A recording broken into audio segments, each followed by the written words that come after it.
So in my opinion, basketball, hockey, football were all invented so we'd have something to do between the World Series and spring training. You know, they're not really sports. They're just sort of gimmicks to fill time. I got into baseball. I'm trying to keep, we got a bunch of stuff here, but I got into baseball through, I got all this stuff here, all these books. I just grabbed a bunch of stuff. Well, one of my books here is here it is. Jack, look, we get in, when I was a kid, you got to follow baseball through your announcers. It was a radio sport. It isn't so much today, but you would go to Sunday afternoon, people would be together, and there would be the ball game would be on in the background.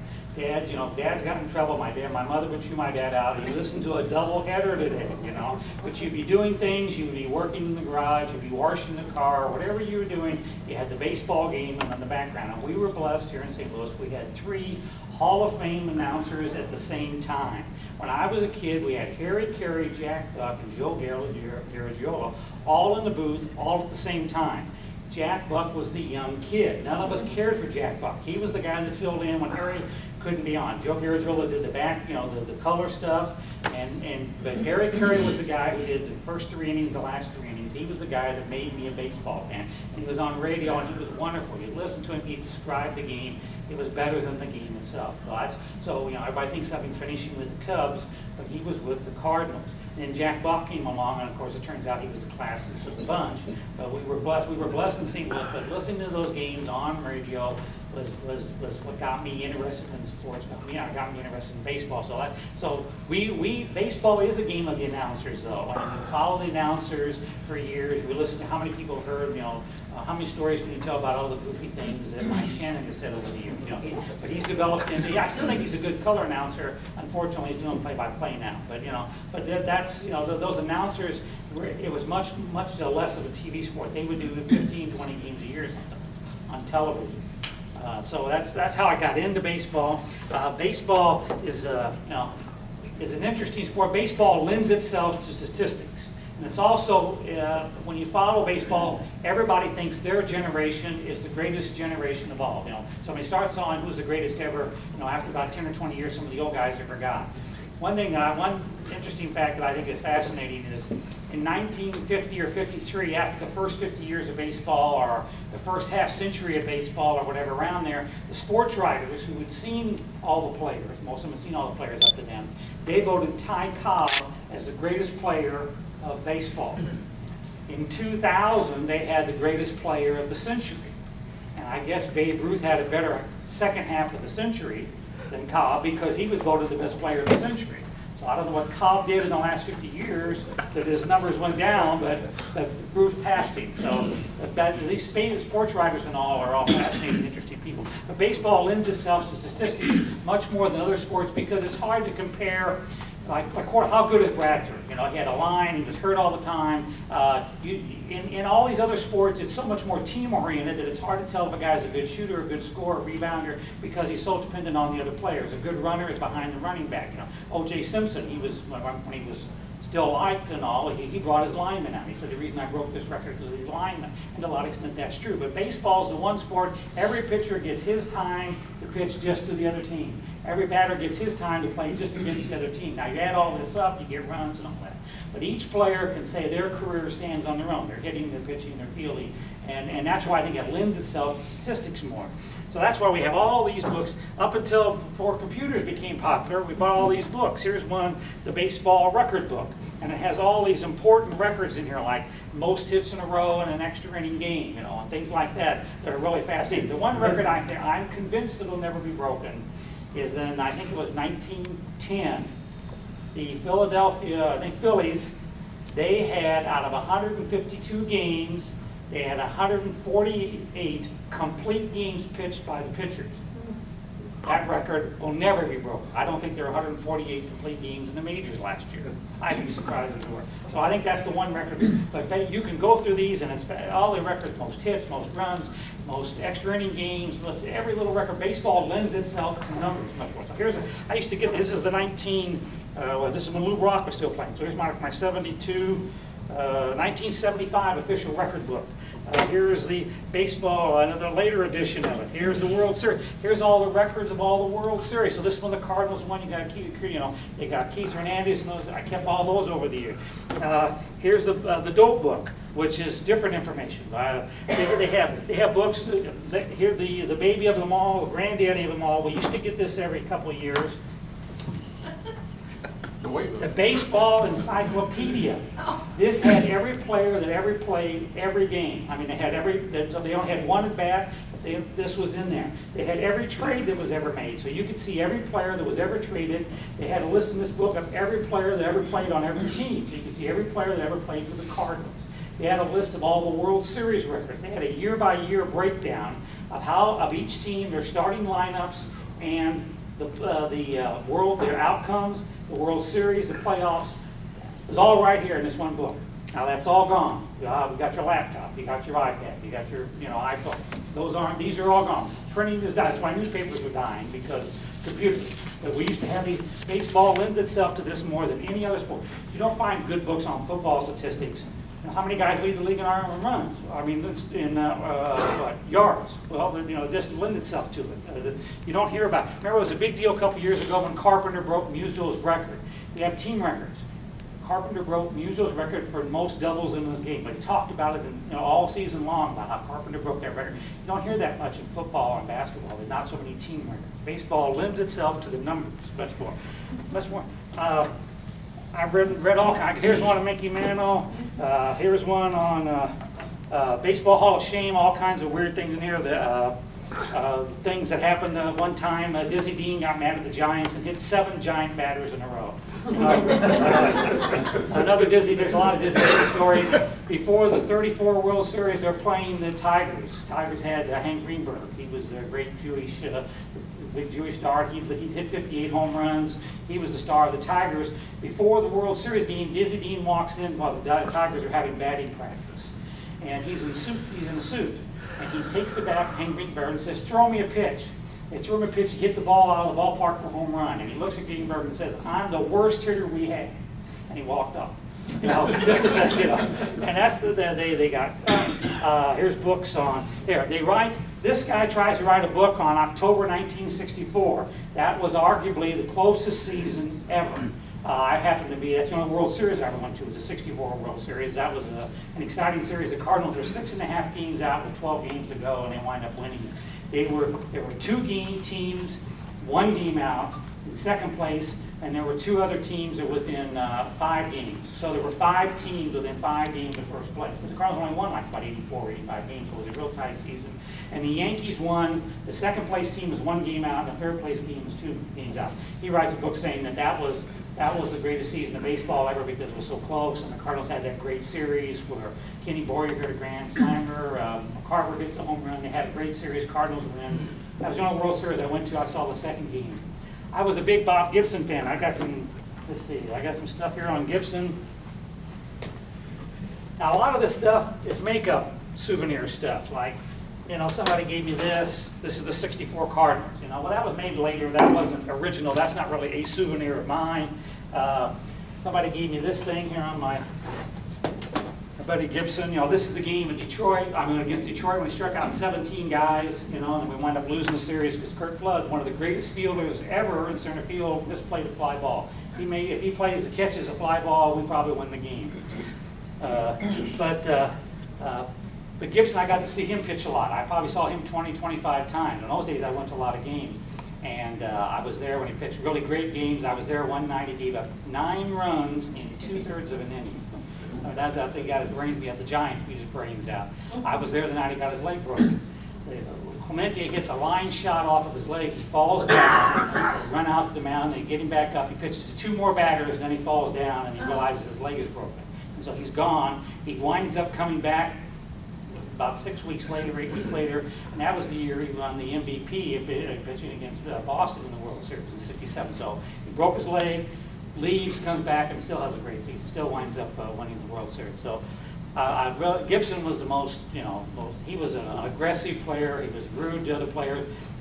For many years, Bill White was his roommate. Bill White, I don't know if Bill White was a Cardinal. His fans, his folks were upset with Bill White because he didn't go to medical school. He played professional baseball. He became a very good professional baseball player. He played for the Cardinals. He was a good first baseman. He was on their all-star team. In the '64, the Cardinals had the entire infield of the all-star team was a Cardinal. They had White, Javier, Grote, Boyer, McCarver, Gibson were all Cardinals. They were all on the all-star team. So they had a great team back then. So Bill White was a great player. And so he gets traded to the Phillies. They were roommates. They were close friends. They were both blacks. They'd been through the racial times and all that. And then lo and behold, the first at bat, Bill White comes up, Gibson hits him in the back, intentionally to let him know, you're the enemy now. He would never go, you know, a lot of players, when they used to play on teams, they have lunch and dinner with the guys. He never talked to a guy once he was on the other team. He was the enemy. Gibson was he was a competitor. That's the way he played all the time. For better or for worse, but he was fun to watch. I've got these little goofy kind of mementos here. Well, these are two baseball. One of these we got in Toronto. Bill White signed it. I forget which one of these. My daughter got them. We were at Toronto when I first went up there. They played in an old football stadium. They had this weird kind of stadium. It was really a football stadium they played baseball in. So he hit this home run. Fred McGriff hits this home run and goes way down there. The usher goes down and gets it. And there's all these boys running down there saying, throw me the ball. And my little daughter with her pigtails is there, and so he gives the ball to her and made all the boys mad. So we got, one of these is a foul ball that my daughter got at Exhibition Stadium, which no longer exists in Toronto, and then the other my boy got is a foul ball. I've never had a foul ball in all the games I've been to. These are the old ballparks. These are kind of a replica. I was hoping when they built this stadium, they would do a touch of reminiscence. They now refer to it as Sportsman's Park.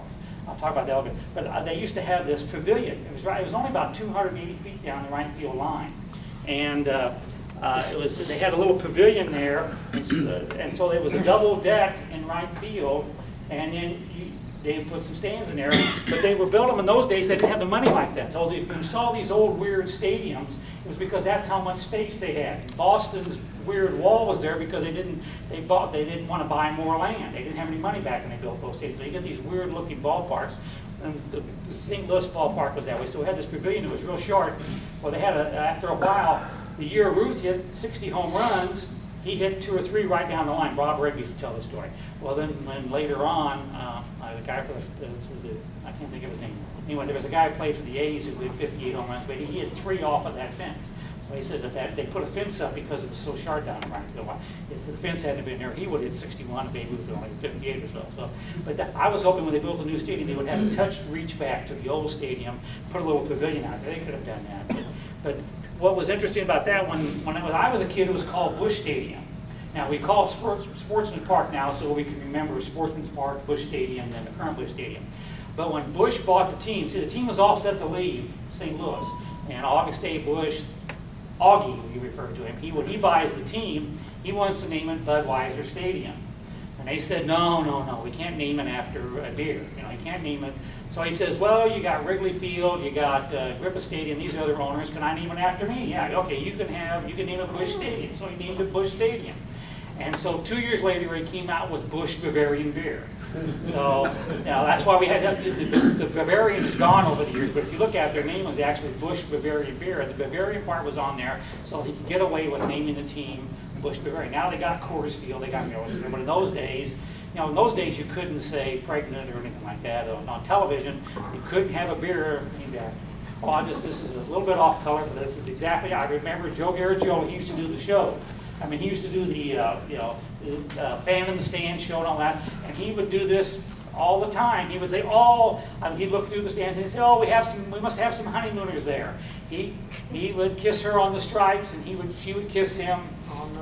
And then in those days, we were so innocent then we didn't think about it. Now they do. Now they be on their case about it. So I just think how times change, the values change. So then this stadium came along. I was at the second stadium they ever played in this stadium. I didn't get the first game, I was gone, but then they built this Busch Stadium.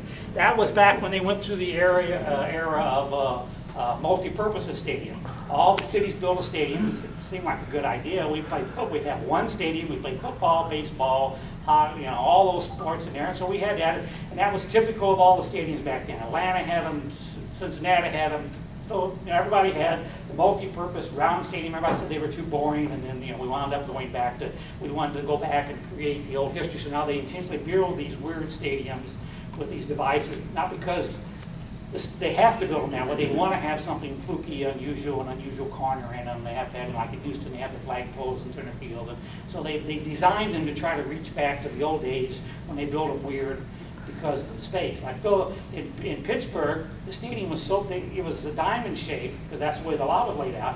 It was like 475 feet center field. So they kept the batting cage in center field at the ballpark. And the center fielder, when he got traded there, you had to play real deep. A lot of guys, I remember Matty Ali, when he first got traded there, he played center field for the Giants a little bit. When he was there, he played too shallow. The ball would roll all the way to the batting cage. The guy get inside the park home run. So those things changed. That's how.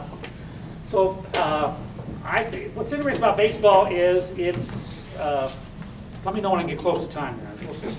I don't have this planned, as you can tell. You have about 7 or 8 minutes. Okay. Here is interesting here. A friend of mine can't believe St. Louis, he's from Champaign. He can't believe our ideology, how much we idolize Stan Musial. See, I went to Stan Musial's. I was actually, I know everybody played, but I was actually there. I got the thing, I got the scorecard. I was at Musial's last game in '63. And so, here, this is a picture I have at home, that stuff. For some reason I couldn't track down some of my best souvenirs. So I grabbed some of these, but this shows, he couldn't believe it. We did 3 days of coverage of Stan's funeral on television. I mean, it was almost nonstop. And then when they came to the 50th anniversary a couple years ago of Kennedy's death, who did St. Louis stations interview? Stan Musial's grandson. Why? Because Kennedy was Stan Musial's favorite president. He thinks we are over committed to Stan Musial. He thinks why would you're interviewing Kennedy, Stan Musial's grandson. So that's to show you how much baseball is important here. Here the headline is McGuire and his 70 home runs. It's a story about it. It wasn't that he did it. And on the lower headline is the impeachment of Kemp. We've got to have our priorities. And of course, we all remember this, 70. Now, of course, we all, gee, poor old. But this was, if you remember that, that was exciting time. I don't care what they say. They can talk about whatever they want to talk about.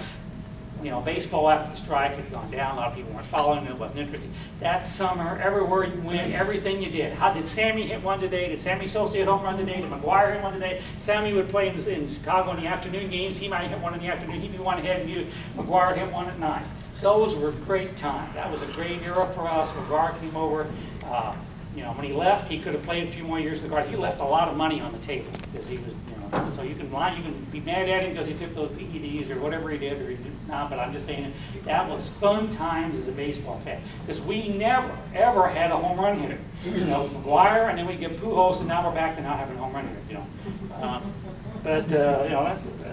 That's another topic I want to talk about. Is St. Louis tends to idolize Charlie Hustle.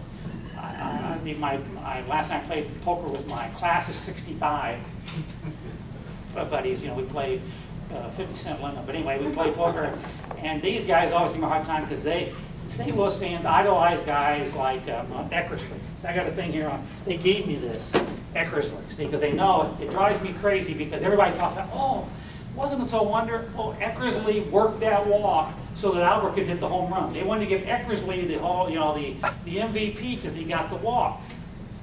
Albert hit the home run, We've got a guy now that I think people don't even hardly notice. That I don't think people appreciate how good Matt Holliday is. And they want to tell me how great Jay is. They love this Jay because he's a hustle guy, he's a life guy. He's a number 4 outfielder. He had 40 RBIs, he had 6 home runs last year. He's a nice guy. But St. Louis tends to like those guys. They like, in '82, the MVP for the Cardinals, number 2 in the MVP voting was Lonnie Smith. How about the people who can remember Lonnie Smith? He was the guy that got us in the pennant. He stole all the bases. Who do you remember from '82? You remember Willie McGee. He was the rookie guy because he made the one catch. We tend to like the secondary guy, the Charlie Hustle guy, but we've had some really good players. A guy that I think is one of the best center fielders we ever had is virtually forgotten now. Nobody ever mentions him, is Ray Langford. You look at his numbers for 10 years. Ray Langford's numbers will stack up with any center fielder we've ever had. He's a very good player, but we tend to like the Charlie Hustle guys. Of course, we got music. I would recommend a couple of these books. These are about the Bush. The Bush family is interesting. I recommend the other one. Couldn't find my copy. One called Under the Influence. It was written by a Post-Dispatch writer. It tells about the Bush family, and it goes up to about 1990. It was written in the mid-90s, I think. It's a great book. It tells all about the Bush family. It's a lot of history in St. Louis, about how they formed the brewery, how they formed Grant's Farm, how that came to be because they had all these animals in Pennsylvania, in Cooperstown. They had all these animals, and they would have these big parades. They kind of threw them out of there, so they decided to have Grant's Farm in St. Louis. You get all these stories about how the brewery, how they survived during the Prohibition, how they came up with the Clydesdale. The first Clydesdale was after Prohibition. They took a big beer wagon to introduce beer back in town. That's how they. But they talk a lot about Augie buying. The reason it's baseball is talk about how Augie bought the Cardinals. How Augie, in those days, they were segregation. And Bob Gibson and Bill White, those guys in Florida, they wouldn't let them stay in the same hotel as the ball players. So Augie Bush, you can cuss him, you can say whatever, he went out and bought a hotel so that all the players could stay together. And some of them didn't have to stay in the hotel. Musial and Kenny Boyer, some of the stars, they stayed in private residence. They gave up their private residence the first year to go and stay with the black guys to show support. And then they talk about, buying the team, and Harry Carey. There's always a story that Harry Carey flew around with Bush's wife. She always denied it, and Harry Carey says his position was, if you want to believe that a good-looking billionaire's wife wanted to have an affair with me, I'm not going to stop. And that always annoyed her because he wouldn't deny it. But he never denied the story. But they talk, and then this book is not quite as good. It picks it up. It tells some of the history, but it's more about how the breakup of the Bush family and how on August the 4th, really that all came about because they couldn't have. There was not the next generation. The third was an improvement on Augie. Each generation had expanded the brewery, and Augie had his strengths, and then the third had his strengths. He's the one that really identified Budweiser with baseball. And then the fourth generation, they basically said that's why it collapsed, and that's why they're no longer the family. But anyway, baseball lent itself to good stories. Baseball cards, are they still around? Okay, when we were kids, baseball cards were in. You lived there, you had them in your bicycle thing everywhere. Baseball cards were. I think they're kind of passe now, but they were wonderful. Baseball is a great. There's nothing magic about it. Just love to go to the games and watch the games. We're blessed. We've had a good team. Then I have baseball has now contrived. Now I am now in fantasy baseball. This is my wrap up. Baseball has now gone. It's all on computers. You have your fantasy team. You got all your statistics. I can go on computer. I can analyze every player. I happened to win my league last year. Our league is called Long Live the Goat. And that's because we had one year that you could not have a Cub player on your team. You're not allowed to have a single Cub player. If your player got traded to the Cubs, you had to drop him. But this is our league. We won last year. I won it last year, our fantasy. But now you can get in and manage your own teams and all. Baseball is enduring. It's not as popular right now. There's no doubt about it. Football they do 3 or 4 days just covering nonstop when the free agents are available. That's just so. Baseball clearly. Football is more popular, I guess, right now. But baseball is still the #1 sport.